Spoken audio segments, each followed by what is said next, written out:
Mesdames, Messieurs, bonjour.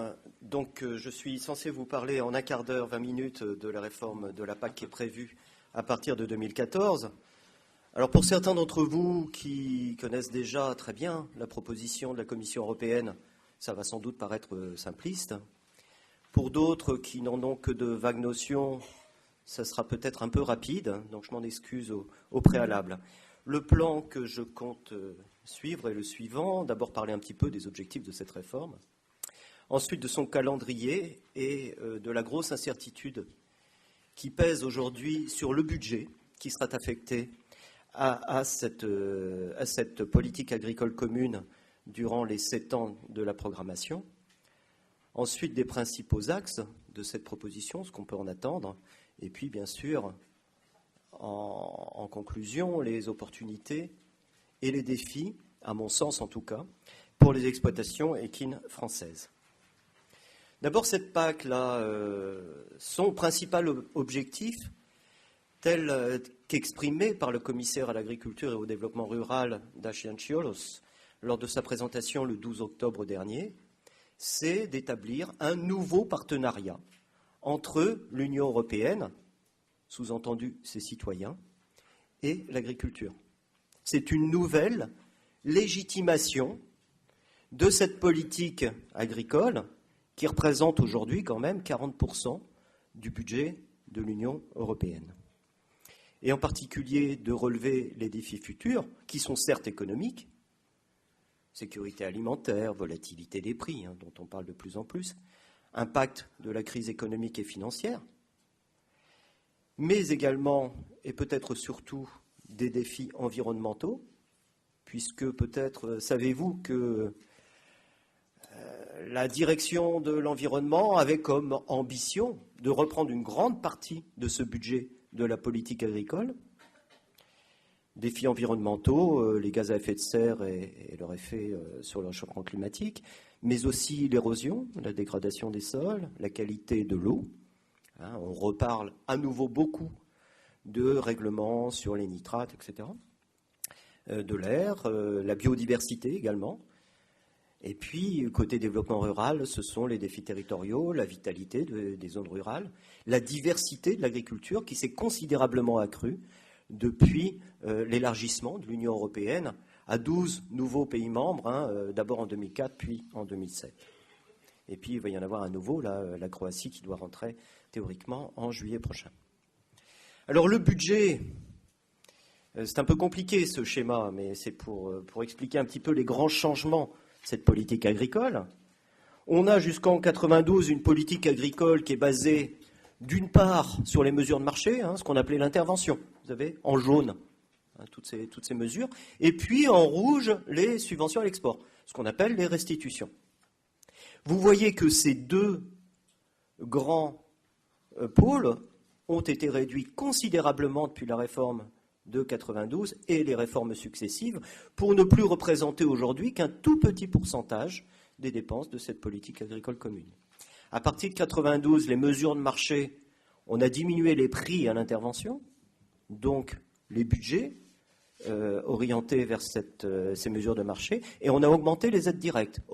Les aides directes étaient d'abord couplées, vous les avez en bleu, couplées en particulier à la surface pour ce qu'on appelle les COP, les céréales, oléagineux, protéagineux, mais aussi à la tête de vaches allaitantes ou à la tête de brebis. Et ça a été jusqu'en la réforme de 2003, à peu près. À partir de 2003, nouveau changement en profondeur, on a découplé l'essentiel de ces aides. C'est-à-dire que ces aides, aujourd'hui, sont touchées sur une base historique, mais plus liées directement à l'acte de production. Et c'est pour ça que vous avez le gros bloc en vert, là, et ces couleurs ne sont pas là pour rien, ça fait référence à des couleurs de boîte à l'Organisation mondiale de commerce. Bon, je ne vais peut-être pas insister là-dessus parce que ça nous emmènerait un peu loin. Mais l'essentiel des aides qui sont aujourd'hui versées aux agriculteurs sont découplées. Il reste un petit peu d'aides couplées, notamment côté vaches allaitantes et côté brebis. Et puis, autre aspect, c'est que l'aspect développement rural en mauve tout en haut a pris de plus en plus d'importance. notamment ces dernières années, avec la modulation, c'est-à-dire le passage de 10% du budget affecté aux aides directes vers le développement rural. Autre chose, on peut remarquer que ce budget, globalement, il est stabilisé, voire même en légère baisse, malgré le nombre d'ayants droit qui a très nettement augmenté avec les élargissements successifs de la politique agricole commune aux nouveaux pays membres de l'Est de l'Europe. Alors ce budget, en 2014, il est très sérieusement sous pression. Il y a eu un accord qui a quand même été signé en juin dernier, en juin 2011, qui dit pour la période 2014-2020, ces 7 années de programmation, on a un budget qui sera stable pour la politique agricole commune, mais, car il y a un gros mais quand même, c'est en euros courants, on n'est pas en euros réels, c'est-à-dire que l'inflation, année après année, mangera ce budget. D'autre part, il a été décidé une convergence, une relative convergence, des aides à l'hectare entre les nouveaux pays membres et les anciens, entre les 12 nouveaux pays membres et les 15 anciens. Ce qui signifierait pour la France, alors ce n'est pas une convergence totale, et c'est une convergence très progressive. La convergence se ferait autour de 90% de la moyenne. Alors je sais, c'est très technique, mais en pratique, pour la France, ça veut dire une baisse du budget de 1,7%, en plus de l'inflation qui rongera le budget de la PAC. Bon, et tout ça, c'est dans l'hypothèse relativement optimiste, où le budget qui a été décidé en juin dernier serait vraiment consolidé. Ce qui n'est pas gagné avec la crise, en particulier des financements publics, qu'on vit aujourd'hui. Autre chose, et ça c'est une question de vocabulaire, mais qui n'est sans doute pas neutre, c'est que la PAC est désormais non plus distinguée dans le budget européen en tant que politique agricole commune, mais dans un chapitre qui est plus global, qui s'appelle croissance durable et ressources naturelles. Et là encore, ça me semble très très significatif, et pas qu'à moi d'ailleurs, d'un changement de paradigme qui est profond. Et la PAC, sur ces 7 années de programmation budgétaire, représenterait 37% du budget total de l'Union européenne. C'était encore plus de 50% il n'y a pas longtemps du tout. Alors ce cadre budgétaire reste très, très loin d'être assuré, même s'il est quand même très limité. Le budget de l'Union européenne, ce n'est que 1,1% du produit intérieur brut européen de l'Union européenne. C'est-à-dire que c'est très peu. C'est-à-dire que l'essentiel, en fait, des politiques reste des politiques nationales. Il y a très peu de politiques communes. Il y a la PAC, il y a pour un certain nombre les politiques de recherche, un petit peu de politique d'enseignement, etc. Mais finalement, ça reste ce qui est regroupé, mutualisé au niveau européen, reste très faible. Alors le calendrier, il est aussi extrêmement sous tension. Il y a des propositions, donc c'est celles dont je vous parle là, qui ont été présentées par la Commission européenne le 12 octobre dernier, sont des propositions extrêmement précises, avec des articles de loi. Ce ne sont pas des propositions un petit peu vagues, comme c'était le cas des précédentes réformes. Le jeu, et pourquoi elles sont précises? C'est parce que le jeu va être beaucoup plus compliqué qu'avant. Depuis l'adoption du traité constitutionnel européen, nous sommes dans un processus désormais de codécision. Ce n'est plus que le Conseil européen, le Conseil des ministres européens qui décide avec la Commission. Il y a aussi le Parlement européen qui rentre dans le jeu. Et donc le jeu se complexifie, les négociations sont fatalement plus longues. En outre, désormais, nous sommes 27 pays membres, c'est encore beaucoup plus compliqué quand nous étions 15. Ceci dit, il y a quand même nécessité d'une décision assez rapide, d'un processus de négociation qui s'accélère un petit peu, pour que tout soit sur la table au niveau européen d'ici la mi-2013, vraiment dernier carat, vraiment au plus tard. Parce que l'autre caractéristique de cette politique agricole commune, c'est d'être de plus en plus à la carte, de laisser de plus en plus de subsidiarité aux États membres. Donc il va y avoir énormément de négociations dans une deuxième phase, en France en particulier, pour décider précisément qu'est-ce qu'on prend dans le menu, là, ou plutôt dans la carte, comme mesure, et comment on l'adopte, à quelle sauce on le fait en France. Alors, on est en train de se dire que, vu les incertitudes qui pèsent aujourd'hui sur les budgets nationaux, c'est peut-être pas hyper urgent de faire une réforme de la PAC. Alors pour le premier pilier, ça pourrait coller, on pourrait continuer avec les règles d'aujourd'hui. Théoriquement, légalement, mais ceci dit, les aspects légaux ne sont que des freins relatifs, hein. Le deuxième pilier s'arrêterait fin 2013, ce qui poserait quelques problèmes. Donc il faudra trouver... Si on retarde ce dont parlent de plus en plus de gens à Paris comme à Bruxelles, si on retarde cette réforme de la PAC, il va quand même falloir travailler, quoi. Ceci dit, alors, les principales mesures envisagées, en commençant par le premier pilier. Comme dit Dacian Cioloș, il faut des aides aux revenus qui soient mieux ciblées, plus justes, plus simples, et surtout, sans doute, relégitimées auprès de l'ensemble des citoyens. D'où l'idée d'un soutien de base qui ne soit plus sur références historiques, qui sont des références maintenant qui commencent à dater, hein, qui ont quasiment 10 ans, mais qui soient convergentes, c'est-à-dire identiques à l'hectare, alors par région. Alors, qu'est-ce que c'est qu'une région? Ce sont a priori pas les régions de programme en France aujourd'hui. Une région, ça peut être un État membre, ou ça peut être plus petit qu'un État membre. Et ça va faire partie des négociations franco-françaises. Et je ne vous dis pas le nombre de simulations qu'on nous commande. Elles vont être convergentes, c'est-à-dire qu'on va sortir des références historiques en un temps limité, en 5 ans, avec y compris 40% de primes à l'hectare unique dans la région considérée dès la première année d'application de cette nouvelle PAC. Deuxième chose, tous les hectares agricoles seront concernés. Il y a des hectares qui ne sont aujourd'hui pas primés du tout, sont en particulier tout ce qui est parcours en dehors des exploitations, hein, à usage collectif, etc. 1 800 000 hectares quand même, c'est pas rien. C'est les vignes, c'est un certain nombre de plantations qui ne sont pas concernées aujourd'hui par les aides à l'hectare et qui vont se retrouver concernées. Ce qui veut dire évidemment une dilution, hein, de ces aides, puisque ça va être pris sur les hectares qui sont déjà primés. Et ce sont des aides relégitimées aussi, et ça c'est l'amendement spécifique Reine d'Angleterre, entre guillemets, ça va être donc réservé à des agriculteurs actifs.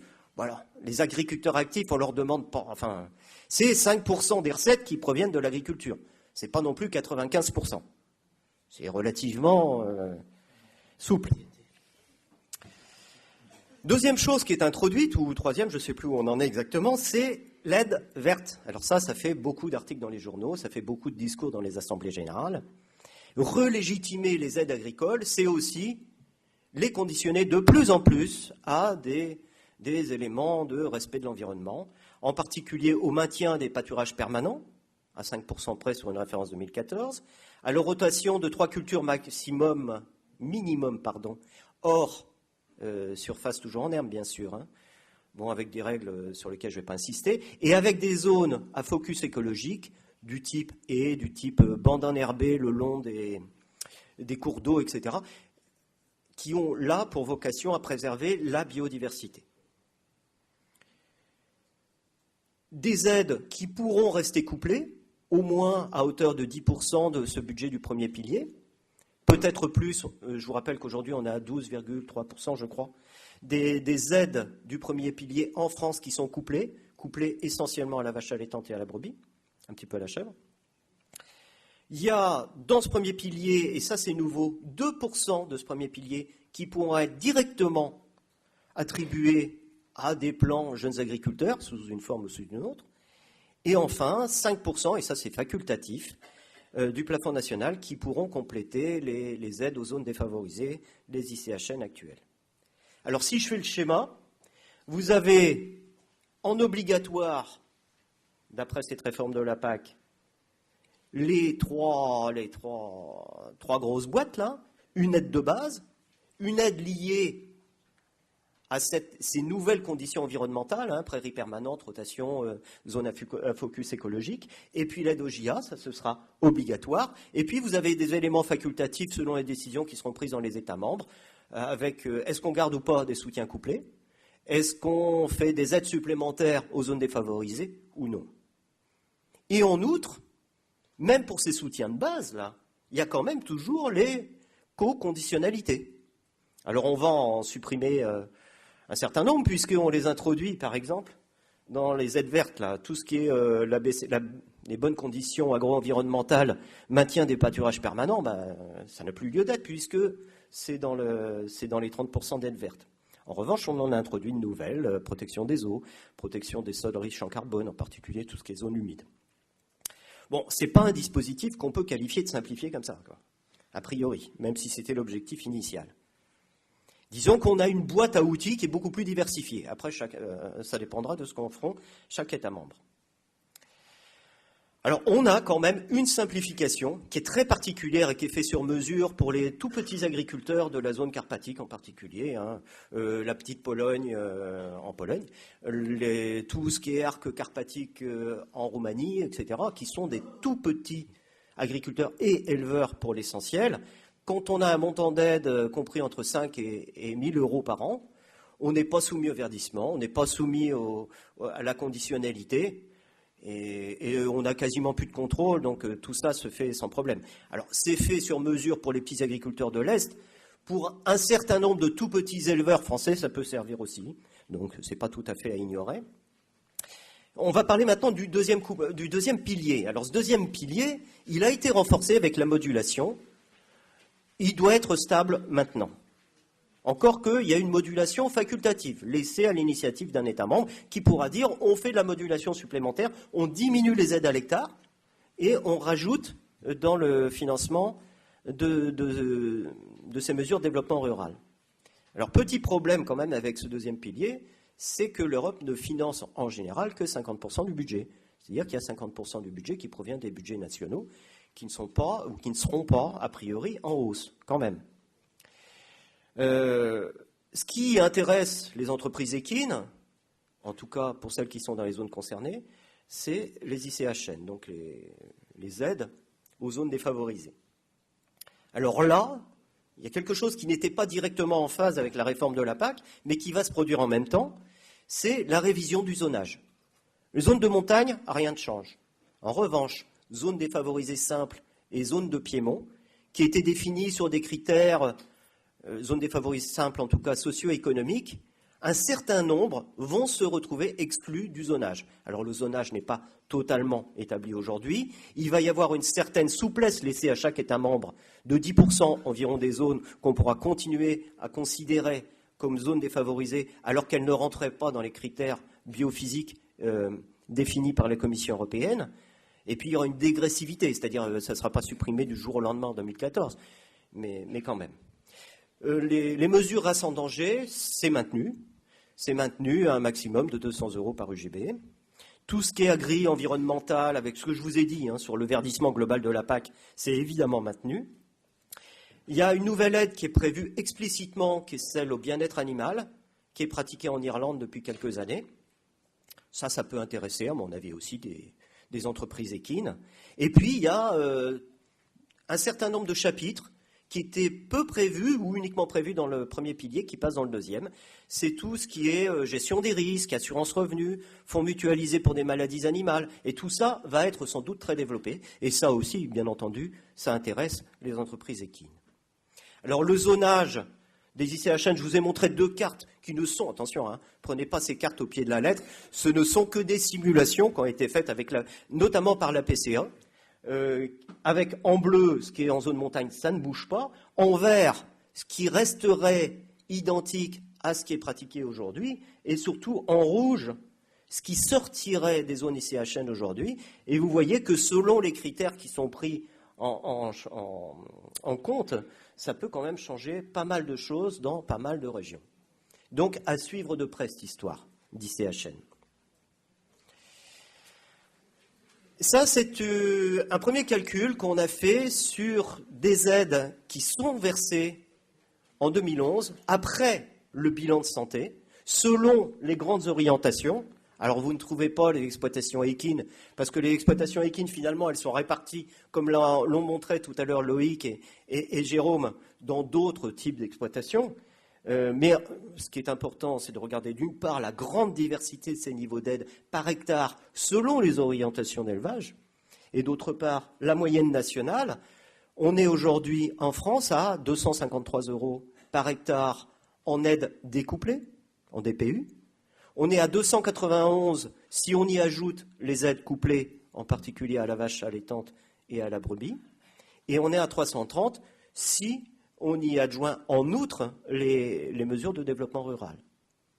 Ça veut dire quand même que s'il y a convergence, alors là on est national, la convergence elle ne sera peut-être pas nationale, etc., il y a quand même à gagner, me semble-t-il, pour les exploitations équines par rapport à l'ensemble des exploitations agricoles françaises.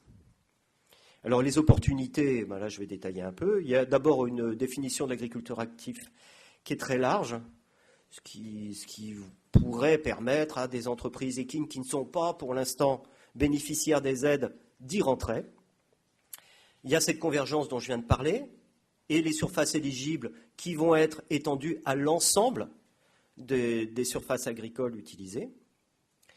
Il y a le verdissement qui ne devrait poser aucun problème a priori aux entreprises équines puisque l'énorme majorité des surfaces utilisées pour les chevaux sont des prairies permanentes.